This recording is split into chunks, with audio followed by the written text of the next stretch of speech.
নমস্কার বন্ধুরা, গল্প দিদির আসরে আপনাদের সকলকে আরও একবার স্বাগত। আশা করি আপনারা সকলে সুস্থ আছেন এবং ভালো আছেন। বন্ধুরা, গল্প দিদির আসরের আজকের নিবেদন।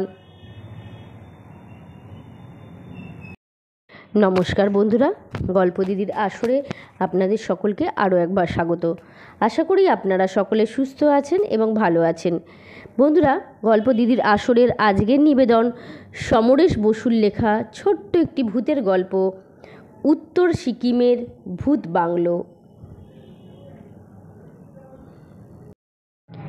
এবার আমি তোমাদের গোগলের গল্প শোনাতে পারলাম না, তাই ঠিক করেছি এই বছরে আমার নিজের চোখে দেখা একটা ভুতুড়ে ঘটনার কথা তোমাদের শোনাবো।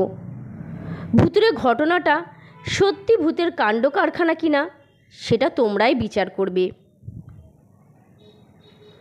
প্রায় 14 বছর আগে আমি প্রথম সিকিমের রাজধানী গ্যাংটকে বেড়াতে গিয়েছিলাম। কোথায় কোন হোটেলে উঠব সেসব আগে থেকেই ঠিক করা ছিল, কিন্তু সেখানে কারোকে চিনি না। আমি একলা মানুষ, গল্প করার কথাবার্তা বলার লোক নেই, একমাত্র হোটেলের মালিক আর তার মেয়ে আর বউ ছাড়া। হোটেলের মালিক ছিল একজন বাস্তুহারা তিব্বতী। চীনারা যখন তিব্বত দখল করে নিয়েছিল, তখন দালাই লামার সঙ্গে হাজার হাজার তিব্বতী ভারতবর্ষে চলে আসে আর নানান জায়গায় ছড়িয়ে পড়ে। এখন সেই সব তিব্বতীরা আমাদের দেশেই থেকে গিয়েছে। গ্যাংটক শহরের সবচেয়ে বড় সৌন্দর্য হলো প্রায় 2 কিলোমিটার জায়গা অনেকটাই সমতল। শহরের বাজার, দোকানপাট, হোটেল, রেস্টুরেন্ট সবই সেই সমতল রাস্তার দুধারে। আর এই রাস্তায় ঘুরতে ঘুরতে নীল আকাশের গায়ে সবসময় দেখতে পেতাম কাঞ্চনজঙ্ঘার বেশ বড় একটা অংশ মাথা তুলে দাঁড়িয়ে আছে। সকাল থেকে বেলা বাড়ার সঙ্গে সঙ্গে তুষারাবৃত কাঞ্চনজঙ্ঘার রঙও বদলাতে থাকতো। সেই দিকে তাকালে বাকি সবই নিচের পাহাড়িয়া অঞ্চল, গাছপালায় নিবিড় সবুজ আর নীল দেখাতো। আবার অন্যদিকে পাইন দেবদারুর নানা গাছের ফাঁকে ফাঁকে পুলিশের ব্যারাক, সরকারি অফিসগুলি দেখা যেত। সমতল দিয়ে হাঁটতে হাঁটতে চলে যেতাম সেকালের রাজা ছাগিয়ালের প্রাসাদের দিকে। সেখানে একটি বৌদ্ধ মন্দির দেখতাম। তিব্বতী লামা এবং ভক্তরা গভীর স্বরে মন্ত্র উচ্চারণ করছে, আর একটি অনির্বাণ প্রদীপ সব সময় জ্বলছে। অনির্বাণ প্রদীপের মানে হলো যে প্রদীপ একবার জ্বালালে তা কখনোই নেবে না। তিব্বতী বৌদ্ধদের কাছে এই অনির্বাণ প্রদীপ খুবই পুণ্যের জিনিস। দুদিন বাদেই এক বাঙালি ভদ্রলোক এসে আমার সঙ্গে আলাপ করলেন। তিনি একটি সংবাদ প্রতিষ্ঠানের সংবাদদাতা। জিজ্ঞেস করলুম, কী করে জানলেন আমি এখানে এসেছি? সাংবাদিক ভদ্রলোক হেসে বললেন, আমাদের কাছে কোনো খবরই চাপা থাকে না মশাই। কলকাতায় এক খবরের কাগজের সাংবাদিক বন্ধু আমাকে টেলিফোনে জানিয়েছেন আপনি নাকি গ্যাংটকে বেড়াতে এসেছেন।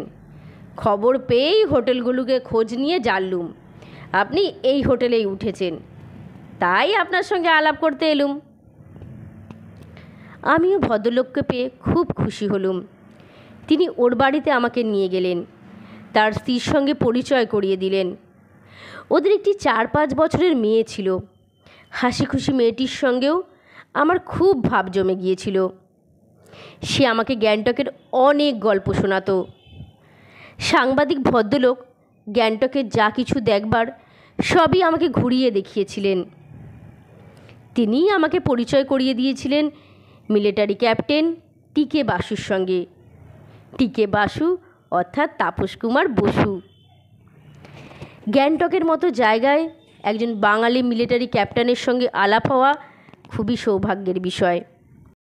ক্যাপ্টেন বাসু একদিনের আলাপেই এমন বন্ধু হয়ে গেলেন, পরের দিনই তিনি আমাকে তাদের মিলিটারি মেসে দুপুরে খাবার নিমন্ত্রণ করলেন।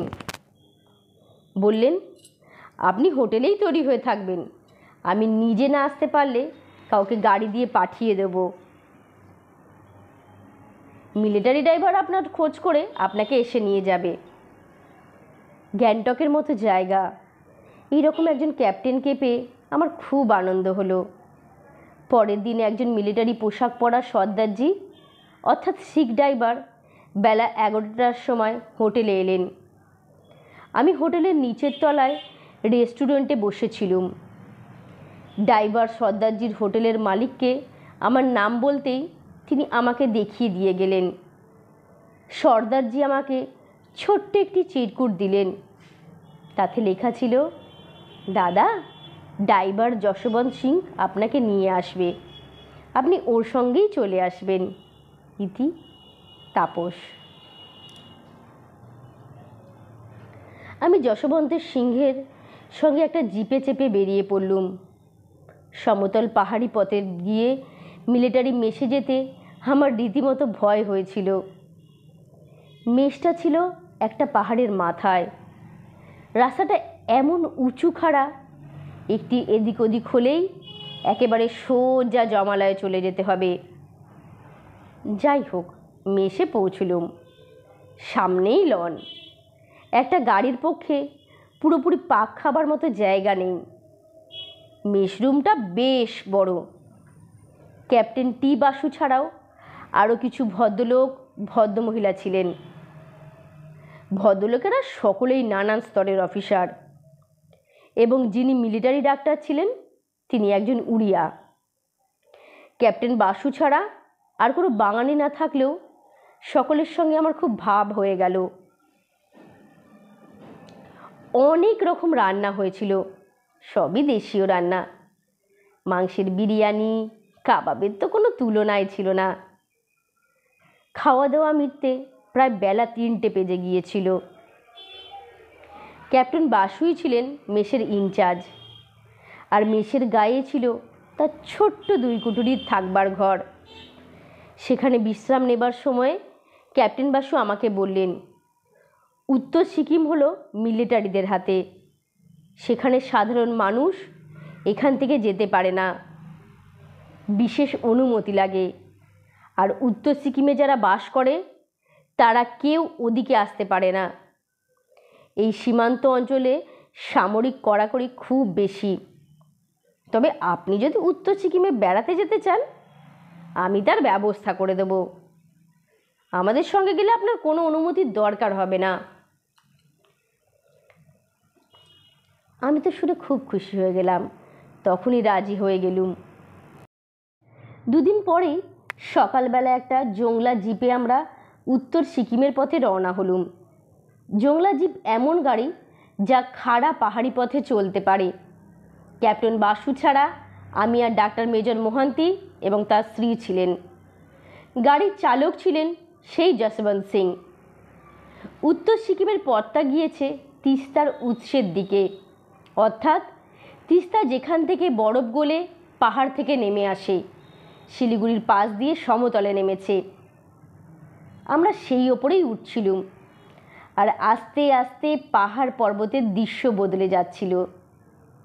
খুব সংকীর্ণ রাস্তা দিয়ে খাড়া পাহাড়ের গা ঘেঁষে আমাদের জিপ চলছিল, আর তিস্তাকে একটা সরু নীল ফতের মতো নিচে দেখা যাচ্ছিল। গাছপালা কমতে কমতে আমরা পৌঁছে গিয়েছিলুম বরফের রাজত্বে। চারিদিকে পাহাড়ি পাহাড়, অধিকাংশই বরফে ঢাকা। রাত্রে আমরা যেখানে থাকবো সেখানে রান্নার ব্যবস্থা হবে, কিন্তু দুপুরের খাবার সঙ্গে নেওয়া হয়েছিল। ঠিক হয়েছিল একটা বাংলোতে আমরা দুপুরে খাবো, সেখানেই একটু বিশ্রাম করব। বাংলোটা মিলিটারির অধীনেই ছিল, কিন্তু ডাক্তার মেজর মোহান্তির স্ত্রী মিসেস মোহান্তি ভয় পেয়ে বললেন, আমি শুনেছি ওটা ভূত বাংলো, আমি ওখানে ঢুকবো না। মিসেস মোহান্তির কথা শুনে সবাই হেসে উঠলেন। ক্যাপ্টেন বাসু বললেন, দিনের বেলায় ভয় পাওয়ার কোনো কারণ নেই, তাছাড়া বাংলোটা তো মিলিটারি পাহারা দেয়। বাইরের ঘরে অফিসাররা মাঝে মাঝে অফিসের কাজ নিয়েও বসেন। 2টি খুব ভালো শোবার ঘর আর বাথরুম আছে। আমরা আছি, আপনার কোনো ভয় নেই। বেলা প্রায় 1টার সময় আমরা সেই বাংলোর সামনে এসে দাঁড়ালাম। চারিদিকে বরফে আবৃত পাহাড়, উত্তর আকাশে তুষার ঢাকা পর্বত ছাড়া কিছুই নেই, কোনো শব্দও নেই, এমনকি একটা পাখির ডাকও শোনা যায় না। বাংলোর গেটেই দেখা গেল বন্দুক হাতে একজন সিকিম সৈন্য পাহারা দিচ্ছে। আমাদের আসার সংবাদ নাকি আগেই দেয়া হয়েছিল। সিকিম সৈনিক মিলিটারি কায়দায় সেলাম ঠুকে বাংলোর তালা খুলে দিল। আমরা ভেতরে ঢুকলুম। বাংলোর বাইরের ঘরটা বেশ বড়। সোফার সেট ছাড়া রয়েছে মস্ত বড় একটা টেবিল, অনেকগুলো চেয়ার, টেবিলের উপর রাখা জল ভরা কাচের জাগ, অনেক প্লেট থাকে থাকে সাজানো, আর ডজনখানেক জলের গ্লাস।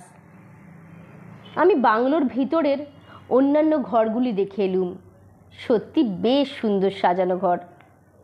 খাটের বিছানা পরিষ্কার পরিচ্ছন্ন। ডাক্তার মোহান্তিকে নিয়ে একটি শোবার ঘরে ঢুকলেন। ক্যাপ্টেন বাসু ড্রাইভারের সাহায্যে গাড়ি থেকে খাবার নামিয়ে টেবিলের উপর সাজালেন। ডাক্তার মোহান্তি বাইরের ঘরে এসে বললেন, আমার স্ত্রীর ভয় কেটে গেছে, উনি বাথরুমে গেছেন, এখন বেশ খুশি। আমার খুব শীত করছিল। তাড়াতাড়ি খেয়ে নিয়ে একটা শোবার ঘরে গিয়ে কম্বল মুড়ি দিয়ে খানিকক্ষণ বিশ্রাম করবার জন্যে ব্যস্ত হয়েছিলুম। এই সময় হঠাৎ মিসেস মোহান্তির একটা আত্মচিৎকার ভেসে এলো। তিনি ছুটতে ছুটতে বাইরে ঘরে এলেন। দেখলাম দু চোখ ভয়ে ও আতঙ্কে বিস্ফারিত, মুখটা ভেজা। আমরা সবাই তাকে একটা সোফায় বসিয়ে দিলুম। তিনি প্রথমে কোনো কথাই বলতে পারছিলেন না। তারপর কোনো রকমে যা বললেন তা হলো, বাথরুমের জানলাটা নাকি হঠাৎ যেন বাতাসের ঝাপটায় খুলে যায়। জানলায় কোনো গারদ ছিল না। জানলায় দেখা যায় বিকট দর্শন একটা মুখ, মাথার লম্বা লম্বা চুলে বেনি পাকানো, অথচ মুখে ঝুলের মতো গোঁফদাড়ি। সে হাসছিল কি না বোঝা যায়নি, কেবল তার মস্ত লাল জিভ আর বোগড়া বোগড়া বড় দাঁত দেখা গিয়েছিল। সে অদ্ভুত শব্দ করে মিসেস মোহান্তির দিকে হাত বাড়িয়ে দেয়। তখন তিনি কোনো ক্রমে দরজার ছিটকিনি খুলিয়ে বেরিয়ে আসেন। সব শুনে ক্যাপ্টেন বাসু তৎক্ষণাৎ সিকিম সৈন্যটিকে নিয়ে বাইরে ছুটে গেলেন। ডাক্তার মিসেস মোহান্তির পাশে বসে তাকে সান্ত্বনা দেবার চেষ্টা করছিলেন। আমি মনে মনে অবাক হচ্ছিলুম। আশেপাশে তো কোনো মানুষের বসতি নেই। ওই রকম অদ্ভুত মূর্তি এই বরফে ঢাকা পাহাড়ে কোথা থেকে এলো? মিসেস মোহান্তি আবার বললেন, ক্যাপ্টেন বাসু আমার সব কথা না শুনেই চলে গেলেন। সেই মূর্তি দেখে আমি যখন ছিটকিনিটা খোলবার চেষ্টা করছি, তখন হঠাৎ মূর্তিটার চেহারা বদলে গেল। দেখলাম একটা মাথা এলানো চুল পাহাড়ি মেয়ে খিলখিল করে হাসছে। তার গলায় অনেক রঙের পাথরের মালা। সে তার লম্বা হাত দিয়ে আমার দিকে বাড়িয়ে দিয়েছিল। ছিটকিনি না খুলতে পারলে হয়তো আমাকে নিঘাত মেরে ফেলতো। তোমরা কি সে বিকট হাসি শুনতে পাওনি? ডাক্তার মোহান্তি মাথা নেড়ে বললেন, আমি কিছুই শুনতে পাইনি। মিসেস মোহান্তি আমার দিকে তাকিয়ে জিজ্ঞেস করলেন। বললুম, না, আমিও তো কিছু শুনতে পাইনি। প্রায় 15 মিনিট পরে ক্যাপ্টেন বাসু ফিরে এসে জানালেন, কোথাও কিছু দেখতে পাননি।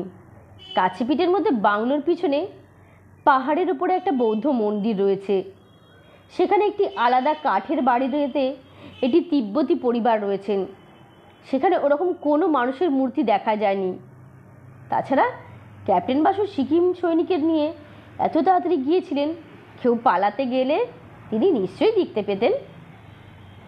তাছাড়া সিকিমি সৈনিকটি বললেন, পিছনের পাহাড়ের তিব্বতী পরিবারটি খুব ভালো। তারা এই পাহাড়ের উপর খুব কষ্ট করে ফসল করে, আর তা খেয়েই বুদ্ধের সেবা করে তারা বেঁচে আছে।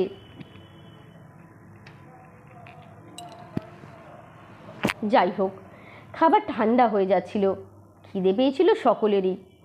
বাইরের ঘরের বড় টেবিল ঘিরে আমরা সবাই খেতে বসে পড়লাম। বন্ধ কাচের জানলা দিয়ে বাইরের ওপারের পাহাড়ের বরফের উপর রোদের ঝিকমিক দেখা যাচ্ছিল।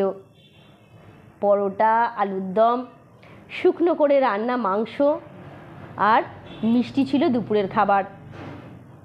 আর বড় ফ্লাক্সে ছিল গরম কফি। ক্যাপ্টেন বাসুকে বলে আমি ভিতরের একটি শোবার ঘরে গেলুম। জোঙ্গা জিপে অনেকটা পথ এসে আর পেট ভরে খেয়ে আমার যেন শীত একটু বেশিই লাগছিল। কম্বল জোরে শুয়ে পড়লুম। ঘুমের দরকার ছিল না, ঘুম আসছিলও না। আমি একটু আরাম করতেই চাইছিলুম। শুয়ে শুয়ে মিসেস মোহান্তির দেখা ঘটনার কথাই ভাবছিলুম। ভাবতে ভাবতেই আমার যেন একটু তন্দার ঘোর এসেছিল। শুনতে পেলুম ঘরের মধ্যে কে যেন পায়চারি করছে। তারই তালে তালে ঠুং ঠুং করে শব্দ হচ্ছে, আর আমার নাকে আসছে মিষ্টি একটা সুগন্ধ। আমার তন্দা কেটে গেল। চোখ মেলে তাকালুম। দেখলুম একটু অদ্ভুত দেখতে মেয়ে বাথরুমে ঢুকে গেল, কিন্তু বাথরুমের দরজাটা খোলাই রইল। দরজাটা কি খোলা ছিল মনে করতে পারলুম না। হয়তো স্বপ্নই দেখছিলুম তন্দার ঘরে। কোনো রকমে কম্বলের ঢাকা খুলে খাট থেকে নেমে বাথরুমের দরজাটা টেনে বন্ধ করে দিলুম। দিয়েই আবার শুয়ে পড়লুম। এরপর আমাদের অনেকটা পথ যেতে হবে। এসব পাহাড়ি পথে রাত্রে চলাটা নিরাপদ নয়। কোথায় যে রাস্তায় ধস নেমে আছে কেউ বলতে পারে না। আর আমরা এমন একটা সীমান্ত অঞ্চল দিয়ে চলেছি যে কোনো সময় বিদেশি সৈনিকের গলি ছুটে আসতেই পারে। আমার বোধহয় একটু তন্দা এসেছিল। শুনতে পেলুম ঘরের মেঝেও কেউ হেঁটে বেড়াচ্ছে। আমি চোখ মেলে তাকিয়ে অবাক হয়ে গেলুম। গলা থেকে হাঁটু অবধি লাল পোশাক পরা একটি লোক ঘরের একটা জানলার কাছ থেকে দরজা অবধি হেঁটে বেড়াচ্ছে। পায়ে মোজা আর জুতো, মাথায় টুপি পরা থাকলেও লম্বা চুল বেরিয়ে পড়েছে, আর তার ফর্সা মুখে গোঁফদাড়িও রয়েছে। আশ্চর্য, এ কোথা থেকে এলো? আমি উঠে বসে জিজ্ঞাসা করলুম, কে আপনি? এ ঘরে এলেন কেমন করে? লোকটি আমার দিকে একবার তাকালো, তারপর বাথরুমের দরজা খুলে ভিতরে চলে গেল। দরজাটা বন্ধই করে দিল। আশ্চর্য, সত্যি খুলে ভিতরে চলে গেল, দরজাটা বন্ধও করে দিল। আশ্চর্য, সত্যি ভূত বাংলো নাকি? আমি বিছানা ছেড়ে উঠে পড়লুম। পায়ে জুতো গলিয়ে বাথরুমের দরজা খুললুম। কেউ কোথাও নেই, কেবল বড় জানলার কাছের পাল্লা দুটো খোলা। জানলার বাইরে জংলি ঝোপঝাড়। আমি এগিয়ে গিয়ে জানলায় উকি দিলুম। তৎক্ষণাৎ দরজা বন্ধ করার শব্দ হয়ে গেল। আমি লাফ দিয়ে দরজার কাছে গিয়ে পাল্লা ধরে টানলুম, কিন্তু দরজাটা বাইরে থেকে কেউ বন্ধ করে দিয়েছে। আমি চিৎকার করে ডাকলুম, ক্যাপ্টেন বাসু, দরজাটা খুলে দিন। তখনই জানলার কাছে খিলখিল হাসি শুনতে পেলুম। ফিরে তাকিয়ে দেখি চুল এলো করা একটা পাহাড়ি মেয়ে জানলার বাইরে দাঁড়িয়ে হাসছে। মুখটা তার মোটেও খারাপ নয়। গলা থেকে তার বুক অবধি নানা রঙের পাথরের মালায় ঢাকা। তাকে আমার পাগলি ছাড়া কিছুই মনে হলো না। আমি তার দিকে তেড়ে গেলুম। সে ভয় না পেয়ে তার একটা হাত বাড়িয়ে দিলে। আমি সেই হাতটা ধরতে গেলুম, অমনি সে হাতটা সরিয়ে নিল। আমি ওর এলো চুল ধরবার জন্য হাত বাড়ালুম। সে পেছিয়ে গেল আর খিলখিল করে হাসতে লাগলো। আমি এমনই খেপে গেলুম, বড় জানলাটায় উঠে বাইরে লাফ দিয়ে পড়লুম। মেয়েটি বোধহয় ভাবতে পারেনি আমি এমন কাণ্ড করতে পারি। সেও দৌড় দিল, আমিও তার পিছন পিছন ছুটলুম। কিন্তু জংলি ঝোপঝাড়ের মধ্যে সে যে কোথায় চলে গেল আমি দেখতে পেলুম না, অথচ তার হাসি শুনতে পেলুম। হাসির শব্দ লক্ষ্য করে আমি জংলি ঝোপে ঢুকে পড়লুম। এ নিশ্চয়ই কোনো মতলববাজ মানুষের ব্যাপার। হাসির শব্দ লক্ষ্য করে ছুটতে ছুটতে হঠাৎ আমি একসময়ে বাংলোর সামনে পাহাড়ের খাদের ধারে রাস্তায় এসে পড়লুম। তখন আর হাসি শোনায় আছে না, জঙ্গলি ঝোপও নেই। আর একটু হলে আমি হাজার হাজার ফুট নিচে পড়ে যেতুম। উত্তরের আকাশে তুষারাবৃত পর্বতের গায়ে নানা রং খেলছে। আমি বাংলোর দিকে এগিয়ে গেলুম। দেখলুম সিকিম সৈনিকটি বাংলোর বারান্দায় দাঁড়িয়ে আছে। ঘরে ঢুকে দেখলুম ডাক্তার মেজর মোহান্তি আর ক্যাপ্টেন বাসু দুটো ছোট্ট সোফায় গা এলিয়ে চোখ বুজে আছেন। মিসেস মোহান্তি বড় সোফায় শুয়ে ঘুমোচ্ছেন। আমার পায়ের শব্দে ক্যাপ্টেন বাসু চোখ মেললেন, জিজ্ঞেস করলেন, এর মধ্যে আবার বাইরে গেলেন কখন? বললুম, ঘর থেকে এসে বলছি। আমি যে ঘরে শুয়েছিলুম সে ঘরে ঢুকে বাথরুমের দরজাটা দেখলুম। অবাক কাণ্ড, সত্যি বাইরে থেকে বাথরুমের দরজাটা ছিটকিনি বন্ধ। কে বন্ধ করলে? আমি শোবার ঘর থেকে বাইরের ঘরে এলুম। ক্যাপ্টেন বাসুকে ইশারায় ডেকে বাইরে গিয়ে সব কথা বললুম। তিনি শুনে খুব অবাক হয়ে বললেন, আমরা কেউ আপনার শোবার ঘরে ঢুকিনি, কোনো মেয়ের হাসিও শুনতে পাইনি। আমরা দুজনেই দুজনের মুখের দিকে অবাক চোখে তাকিয়ে রইলুম। এই ভুতুড়ে ব্যাপারের কোনো ব্যাখ্যাই আমি আজ পর্যন্ত খুঁজে পাইনি। আমার ধারণা ওখানে এমন কিছু লোক হয় আছে যারা চায় না বাংলোয় কেউ এসে থাকুক। ওখান থেকে চলে আসবার সময় সিকিমি সৈনিকটিকে জিজ্ঞেস করেছিলুম সে কখনো কিছু দেখেছে কি না। সে পরিষ্কার বললে, না, সেরকম কিছু দেখলে আমি গুলি চালিয়ে দিতুম। দুর্ভাগ্যের বিষয়, আমার কাছে বন্দুক বা রিভলভার কিছুই ছিল না, কিন্তু ক্যাপ্টেন বাসু আর ডাক্তার মেজর মোহান্তির কাছে রিভলভার ছিল। সেই জন্যেই কি ভূতেরা তাদের দেখা দেয়নি, কে জানে।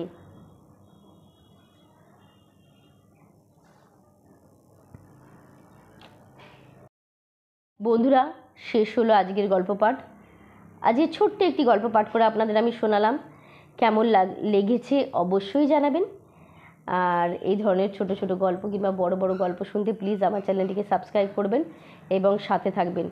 আজকের মতো শুভরাত্রি। সকলে সুস্থ থাকবেন এবং ভালো থাকবেন।